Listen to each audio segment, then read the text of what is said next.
Okay, this is homework help for Math 3, Unit 7, Worksheet 2. And I'm going to start with question number 1. So we are looking to complete the square. So to complete the square, we want to rearrange things that are together, like so put our constants together and our x terms and our y terms. So I'm just going to kind of look through and try to find all of the terms with an x. So that would be here and here. So I want those to be grouped together. And then anything with a y, I want to group that together as well. So I'm looking for my y terms. So those two there. And anything that's not highlighted needs to move to the other side. So I'm going to rearrange. So I have x squared minus 10x. And then I'm going to follow that by a blank, right? Because I need to complete the square for my x terms. And then I'm going to do the same thing for my y terms. So I have a plus y squared minus 4y, and then I'm going to follow that up with a blank. And then the 20 needs to move to the other side, and I'm going to do that by subtracting. So that would be negative 20. And then I'm going to add 2 blanks to this side. So it's kind of a tight squeeze. So I'm just going to go over my graph paper. And so to complete the square here, I'm going to take half of 10, which is 5, and then times it by itself. So half of 10 is 5. 5 times 5 is 25. And then I'm going to do the same thing here. So I'm going to take half of negative 4. So half of negative 4 is negative 2, and then times it by itself. So negative 2 times negative 2 is positive 4. So I added 25, and I also added 4. So 25 and 4 over here, 25 and 4 over here. And then I want to factor this. So these are perfect squares. So to factor perfect squares, I'm going to use negative 5 twice because negative 5 times negative 5 is 25, and then also adds up to negative 10. And then here, I'm going to do the same thing, y minus 2 squared. So it's y minus 2 because negative 2 times negative 2 is positive 4, and then negative 2y and negative 2y is negative 4y. And then I want to add all of these together. So negative 20 plus 25, and then plus 4.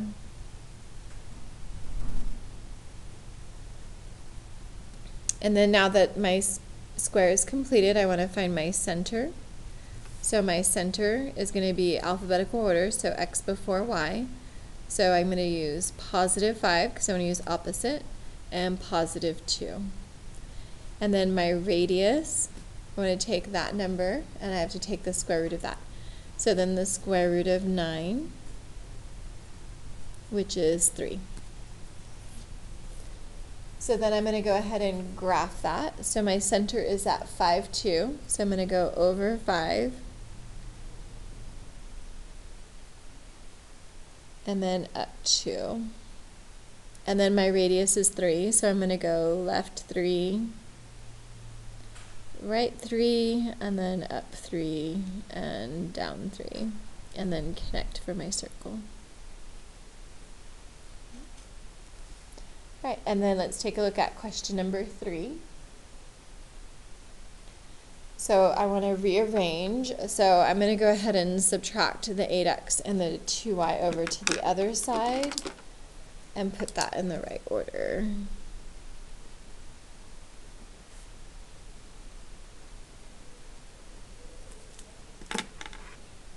So these are the two that are going to go together because they're both x terms. And then leave a blank because I want to complete the square on it. And then these two are going to go together because they're both y terms. And then I'm going to leave a blank. So I still have this 13, which is on the wrong side, so I'm going to move it over. And then when I do that, it's going to turn into negative 13, right? So I'm going to subtract it over. So here I subtracted the 8x and the 2y, so that went to 0, and moved them over to here. And then I have plus 13, and I want to subtract it over to the other side, so equal to negative 13. And then I'm going to end up adding 2 numbers over here. So if I add 2 numbers to the left, I also have to add 2 numbers to the right. So now I want to complete the square, so I'm going to take half of negative 8, so half of negative 8 is negative 4. And then times it by itself. So negative 4 times negative 4 is positive 16. So I added it to the left, add it to the right. Do the same thing for 2, so half of 2 is 1, and then multiply it by itself. So half of 2 is 1, 1 times 1 is 1. Added 1 here, have to add 1 here. And then now I want to factor my x terms and factor my y terms. So this will be x minus 4 squared, because negative 4 times negative 4 is positive 16, and then we'll also add up to negative 8. And then I want to factor my y terms. So it's y plus 1 squared, because 1 times 1 is 1, and 1y plus 1y is 2y. And then add up my values here. So negative 13 plus 16 plus 1 is 3 plus 1, so 4. And then now to graph it, I need to find my center and my radius. So for my center, I want to do the opposite in alphabetical order, so x before y. So this will be positive 4 and negative 1. And then my radius, I want to take the 4, and it'll be the square root of 4. So I always want to take the square root, and so square root of 4 is 2. And so now I want to graph that. So I'm going to go over 4 and then down 1.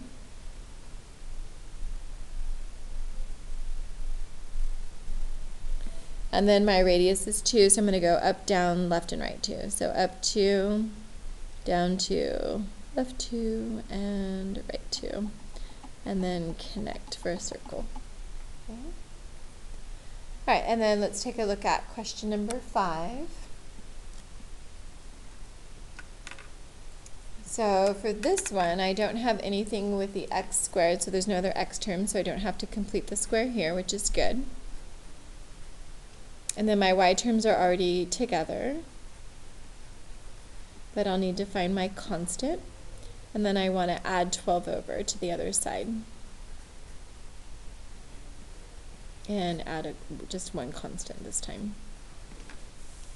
And so it's just the y terms I have to complete the square on, because there's only an x squared, not an x. So then I'm going to take half of negative 12, which is negative 6, and then multiply it by itself. So that gives me 36, and I want to add it to the left and to the right. So half of negative 12 is negative 6, and then times itself is 36. Add it to the left and to the right. So it's only the y terms I'm going to factor. So I have x squared, and then I want to factor that.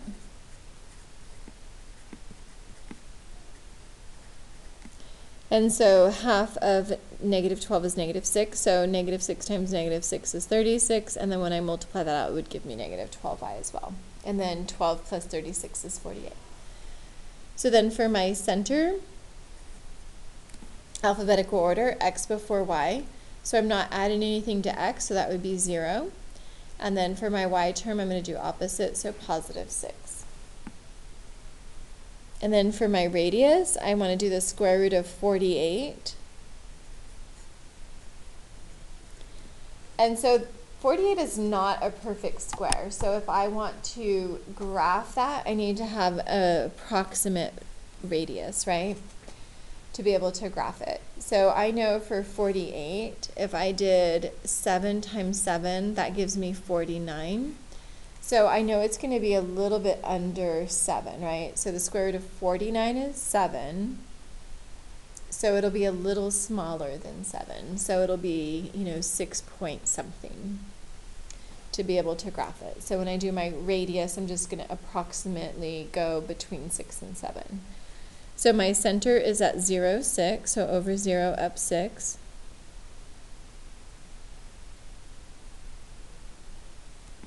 And then for my radius, I'm going to go a little bit more than 6. So I'm going to go up, down, left, and right 6.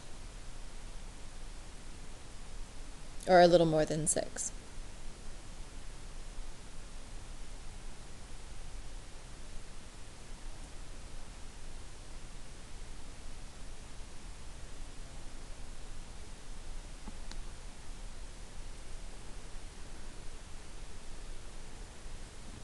Okay, and then there's my graph. Okay? Okay, so, and then let's take a look at question number 11.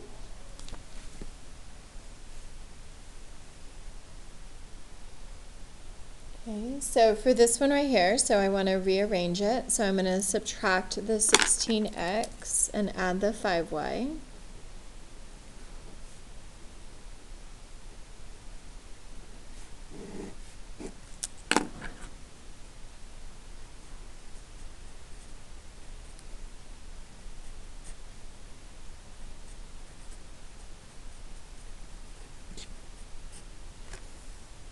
And then put them in the right order, right? So x squared minus 16x, I need to complete the square in it, and then y squared plus 5y, and then complete the square. And then the 101 over 4 I need to move to the other side, and I'm going to do that by subtracting. And then I'm going to have to add two things to that, right? Okay, so I have to complete the square for x and y, so I'm going to add two constants here, meaning I have to add two constants here. So for this one here, I'm going to take half of negative 16, so that's negative 8, and then multiply it by itself. So half of negative 16 is negative 8, and then times itself is positive 64. So here, I can't actually take half of 5, right? It's not an even number. So when I say half of 5, I'm just going to write it as half of 5 like that. So half of 5, because it's an odd number, so half of 5, that's the same thing. And then multiply it by itself. So 5 times 5 and 2 times 2. So it looks more complicated than it is, but you're just doing 5 over 2 and then multiplying it by itself. So 5 times 5, 2 times 2.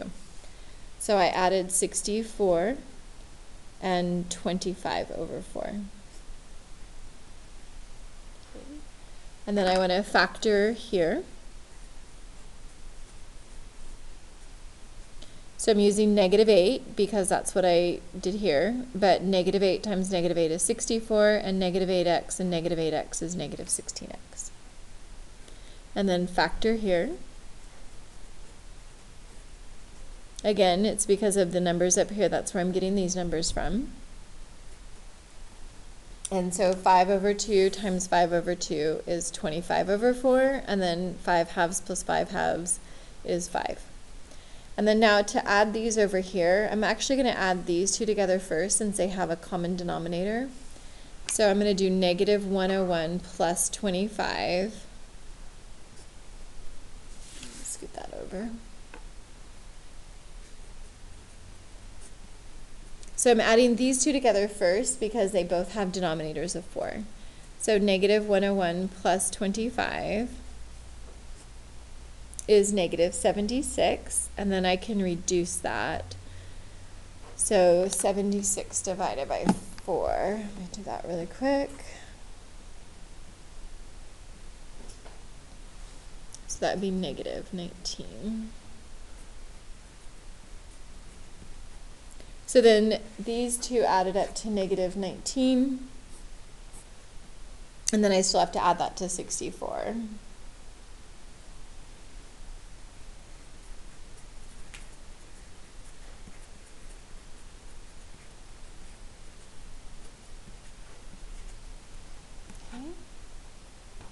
And then to find my center and radius, so for my center, it's going to be alphabetical order, so x before y. So my x value is 8, and then my y value is going to be negative 5 over 2. And then for my radius, I want to take the square root of 45, and then since I'm not graphing it, I want to reduce it, not approximate it. So I know 45 is the same as 9 times 5. And the square root of 9 is 3, and I don't know the square root of 5. So the square root of 9 is 3, and I don't know the square root of 5. Okay. So it would be 3 root 5. All right, last one. So let's go ahead and do question number 14. So we're going to do number 14 here.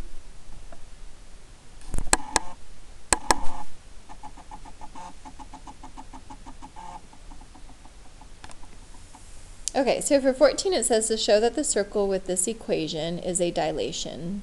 So a dilation of it, so like bigger or smaller of it, with the center at 4, negative 1, and the radius is 6. So here's our hint. So show that the center of the first circle is the same as the center of the second. So we just need to find the center of this equation here. So I'm going to go ahead and distribute.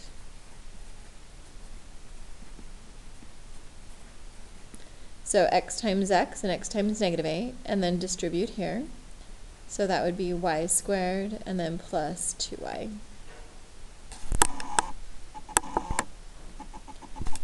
So now I'm going to go ahead and add in the pieces I need to. So this would be, and then flip it around. So this will be x squared minus 8x, and then I'm going to have to complete the square. And then plus y squared plus 2y, and complete the square. And then equals to 208, and I'm going to add two numbers over here to complete the square, so I need to add two numbers over here as well. So I'm going to take half of negative 8, half of negative 8 is negative 4, and then times it by itself. So that would be positive 16. And then I want to take half of 2, which is 1, and then times it by itself. So 1 times 1 is 1. So I added 16 and 1 to the left, so I also have to add 16 and 1 to the right. And then once I do that, I want to factor it. So then for this group right here, this would be x minus 4 squared, because I have negative 4 twice. And then y plus 1 squared, because I have 1 twice. So negative 4 times negative 4 is 16, and negative 4x and negative 4x is negative 8x. 1 times 1 is 1, and 1y and 1y is 2y. And then add these numbers together, so that would be 225. So then my center, so alphabetical order, x before y. So x is minus 4, so I do opposite positive 4, y is 1, and then opposite, so negative 1. So the centers match up, right? So I have a center of 4, negative 1 here, and a center of 4, negative 1. So that automatically makes it a dilation because they have the same center. And then for my radius, so my radius is going to be the square root of 225, which is 15. And so then my radius started out at 6 and it grew to 15, right? So it increased in size. So it went from 6 to 15. And so that would be the ratio of my dilation, and I can reduce that if I want to as well. So 6 over 15, or if I reduce it by dividing by 3, 2 to 5. And then that's it for the homework help video.